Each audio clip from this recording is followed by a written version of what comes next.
राजस्थान की राजनीति में बड़ी खलबली मचने जा रही है, क्योंकि बात की जाए तो हनुमान बेनीवाल की पार्टी है वो लगातार प्रयास कर रही है कि कांग्रेस के साथ में गठबंधन हो। रात की जो कांग्रेस की सीईसी की बैठक हुई थी, उस बैठक में ये निर्णय हुआ है हनुमान बेनीवाल की पार्टी से गठबंधन हो सकता है। आज या कल के अंदर पूरा फैसला सामने आ जाएगा। और बात की जाए तो बांसवाड़ा की सीट और सीकर की सीट और नागौर की सीट है अभी तक होल्ड में रखी हुई है, क्योंकि बताइए ये भी जा रहा है कांग्रेस और अन्य पार्टियां हैं उनके साथ में गठबंधन होगा। गठबंधन को लेकर ये सीटें होल्ड पर रखी है। हनुमान बेनीवाल की पार्टी से गठबंधन होता है तो सीकर, नागौर, चूरू और बात की जाए बीकानेर, बाड़मेर, जैसलमेर, जोधपुर सीटों पर हनुमान बेनीवाल का दबदबा दिखाई देगा आपको। क्योंकि पिछली बार की बात करें 2023 के अंदर की नहीं 2019 के अंदर जो लोकसभा का चुनाव हनुमान बेनीवाल की जो पार्टी थी उन्होंने बीजेपी से गठबंधन किया, एनडीए के साथ में गए और राजस्थान के अंदर 25 सीटें हासिल की थी। और जो सीट थी वो नागौर की, इसमें हनुमान बेनीवाल खुद चुनाव लड़े थे।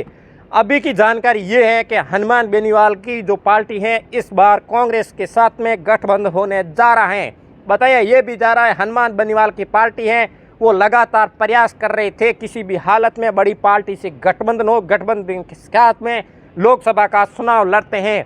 अब बात की जाए तो राजसमंद में भी हनुमान बेनीवाल ने पिछले 2019 के अंदर बीजेपी का समर्थन किया था और समर्थन करने के बाद में वो सीट बीजेपी के हाथ में आई थी। इस बार हनुमान बेनीवाल कौन कौन सी जगह समर्थन करते हैं कांग्रेस का, उसके बाद में वक्त ही बताएगा। क्योंकि हनुमान बेनीवाल की पार्टी है वो लगातार ये प्रयास कर रही है कांग्रेस के साथ में गठबंधन हो। फिलहाल जानकारी यही है कि हनुमान बेनीवाल की पार्टी के साथ में गठबंधन होने जा रहा है। आज शाम तक या कल 12 बजे के आसपास ये ऐलान भी हो जाएगा। और बात की जाए टीकूराम जोली हैं जो कांग्रेस के, उन्होंने रात को ही कह दिया था सीकर की सीट और नागौर की सीट और बांसवाड़ा की सीट, 3 सीट पर गठबंधन होने जा रहा है। और बात करें नागौर की सीट पर तो भारतीय जनता पार्टी के प्रत्याशी जो ज्योति मिर्धा है वो सामने है। पिछले 2019 के चुनाव में ज्योति मिर्धा जो कांग्रेस से थी, हनुमान बेनीवाल एनडीए के साथ में थे और आरएलपी से चुनाव लड़े थे और ज्योति मिर्धा को हराने में हनुमान बेनीवाल ने कामयाबी हासिल की थी। अभी की जानकारी ये है कि ज्योति मिर्धा बीजेपी में ज्वाइन कर ले और हनुमान बेनीवाल और कांग्रेस के साथ में गठबंधन होने जा रहा है। तो हनुमान बेनीवाल आरएलपी से चुनाव लड़ेंगे, ज्योति मिर्धा को क्या इस बार हरा पाएंगे? क्योंकि नागौर की जनता या नागौर के लोगों का कहना है कि इस बार हनुमान बेनीवाल चुनाव लड़ते हैं तो ज्योति के लिए मुश्किल खड़ी हो सकती है। ये जानकारी निकल कर आ रही है। इस जानकारी के मुताबिक आपको बता दें हनुमान बेनीवाल और कांग्रेस के साथ में गठबंधन होने जा रहा है। इस वक्त की सबसे बड़ी खबर निकल कर आ रही है। पहले सचिन पायलट, हरीश चौधरी, दिव्या मदेरणा, गोविंद सिंह डोटासरा विरोध कर रहे थे। अभी सचिन पायलट ने हनुमान बेनीवाल का समर्थन किया। उसके बाद में लगातार ये प्रयास किया जा रहा है हनुमान बेनीवाल की पार्टी से अभी गठबंधन होने जा रहा है। लोकसभा चुनाव को देखते हुए 2024 के अंदर हनुमान बेनीवाल की पार्टी से गठबंधन होने जा रहा है। इस वक्त की सबसे बड़ी खबर है और फिलहाल ये जानकारी ये निकल कर आ रही है आज शाम तक या कल सुबह तक ये ऐलान भी हो जाएगा हनुमान बेनीवाल की पार्टी। क्योंकि बाड़मेर के अंदर जो अमिताराम बेनीवाल हैं उन्होंने आरएलपी छोड़कर कांग्रेस में शामिल हुए, उसके बाद में हनुमान बेनीवाल की पार्टी से गठबंधन होने जा रहा है। तो क्या हनुमान बेनीवाल बाड़मेर, जैसलमेर में अमिताराम बेनीवाल का समर्थन देने आएंगे, क्या रैली करेंगे? ये तो वक्त ही बताएगा। क्योंकि हनुमान बेनीवाल की पार्टी के साथ में सेधमारी की है तो हनुमान बेनीवाल इधर जो रैली करने आएंगे या नहीं कहेंगे। क्योंकि हनुमान बेनीवाल ने जो गठबंधन करने की जो खबरें निकल कर आ रही तो उन्होंने सोच समझकर गठबंधन किया है और उस गठबंधन में जो शर्तें थी उन शर्तों के हिसाब से जो गठबंधन हुआ है और वो गठबंधन की जल्दी ही निर्णय क्या होगा वो सभी बातें अपने सामने आ जाएगी। और लोकसभा चुनाव में जब लड़ेंगे नेता और रैली में जब सामने सारी बातें आ जाएगी, किन नेताओं ने कितनी कोशिश की, सभी कौन क्या कर रहा है, सभी बातें सामने आ जाएगी। क्योंकि अभी तक फिलहाल जानकारी यही है हनुमान बेनीवाल की पार्टी है वो कांग्रेस के साथ में गठबंधन होने जा रहा है। तो हनुमान बेनीवाल की पार्टी लगातार ये प्रयास भी कर रही है। हनुमान बेनीवाल के कार्यकर्ता हैं वो लगातार प्रयास कर रहे हैं, उनके लिए खुशखबरी निकल कर आ रही है। तो क्या हनुमान बेनीवाल की कार्यकर्ता हैं वो लगातार प्रयास ये भी कर रहे थे। तो कल मैंने एक मीडिया में बाइट भी देखी थी, उनके कार्यकर्ता जब भी हनुमान बेनीवाल ऐलान करेंगे तब तक हम रुके हुए हैं, ऐलान करने के बाद में जैसे ही हनुमान बेनीवाल बोलेंगे वैसे हम करने के लिए तैयार हैं।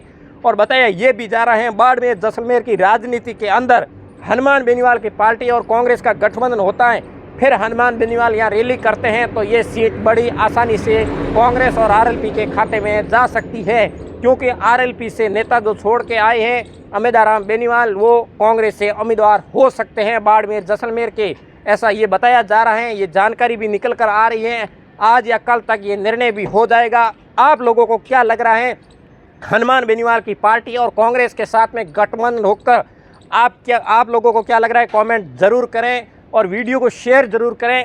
ये बड़ी खबर निकल कर आ रही है और अशोक गहलोत भी लगातार प्रयास कर रहे थे हनुमान बेनीवाल की पार्टी के साथ में गठबंधन हो, क्योंकि जालोर की सीट पर वैभव गहलोत चुनाव लड़ रहे हैं, उधर भी हनुमान बेनीवाल प्रचार करने जाएंगे, क्योंकि हनुमान बेनीवाल के साथ में अशोक गहलोत पहले से ही प्रयास कर रहे थे हनुमान बेनीवाल की पार्टी से गठबंधन हो, और उसके बाद में हनुमान बेनीवाल लगभग हो सकता है 2 रैली करवा सकते हैं जालोर के अंदर।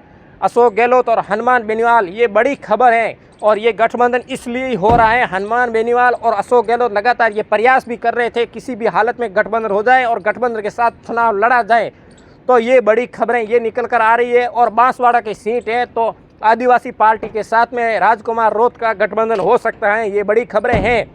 और सीकर से सीपीएम की पार्टी है जो अमराराम चुनाव लड़ सकते हैं, ऐसी खबरें निकल कर आ रही है। ये तो अभी तक होल्ड रखा हुआ है, कौन चुनाव लड़ेगा कौन नहीं लड़ेगा ये स्थिति 1-2 दिन के अंदर पूरी साफ हो जाएगी, क्योंकि कार्यकर्ता लगातार ये प्रयास भी कर रहे हैं। भारतीय जनता पार्टी के कार्यकर्ता विरोध भी कर रहे थे पहले के हनुमान बेनीवाल लगातार ये प्रयास कर रहे थे किसी भी हालत में कांग्रेस के साथ में गठबंधन हो, गठबंधन होने के बाद में चुनाव लड़ा जाए। और इस चुनाव बड़ा रोचक होने वाला है, क्योंकि बताया जा रहा है जो नागौर से ज्योति मिर्धा है उन्होंने पहले भी कहा था हनुमान बेनीवाल मेरे सामने इस बार चुनाव लड़े, तो हनुमान बेनीवाल लगातार ये प्रयास भी कर रहे थे, क्योंकि किसी भी हालत में ज्योति के सामने चुनाव लड़ना है, क्योंकि ज्योति मिर्धा को इस बार पता है कि मोदी के नाम पर वोट मिलेगा, क्योंकि मोदी के नाम पर बल ऐसे तो इनको कोई वोट मिलने वाला लग नहीं रहा है, इसलिए वो लगातार ये प्रयास कर रही थी किसी भी हालत में हनुमान बेनीवाल हमारे सामने इस बार चुनाव लड़े और चुनाव के अंदर जीत के दिखाए। तो हनुमान बेनीवाल ये प्रयास कर रहे थे, अभी इनका गठबंधन लगभग फाइनल है, तो चुनाव लड़ते हैं हनुमान बेनीवाल। तो नागौर की सीट पर क्या स्थिति रहेगी, आप लोगों को क्या लग रहा है, कमेंट करें, क्योंकि राजस्थान के राजनीति के अंदर बड़ा ही तूफान आने वाला है, क्योंकि हनुमान बेनीवाल लगातार 20-25 दिन से दिल्ली के अंदर डेरा डाले हुए थे किसी भी हालत में गठबंधन हो। पहले ये भी बताया जा रहा था हरीश चौधरी विरोध कर रहे हैं, फिर बताया जा रहा था गोविंद सिंह डोटासरा कर रहे हैं, फिर बताया जा रहा था कि सचिन पायलट विरोध कर रहे हैं, फिर बताया जा रहा है कि दिव्या मदेरणा विरोध कर रहे हैं, फिर ये भी बताया जा रहा था महेंद्र चौधरी जो नागौर से हैं वो भी विरोध कर रहे थे। अभी जानकारी ये निकल कर आ रही है सभी को मनाया लिया गया है और अभी की जानकारी ये है गठबंधन होने जा रहा है। और आप इस वीडियो को शेयर जरूर करें और यूट्यूब पर देख रहे हो सब्सक्राइब कर लें और फेसबुक पर देख रहे हो फॉलो जरूर करें। अगले नए वीडियो मिलते हैं। राम राम, नमस्कार।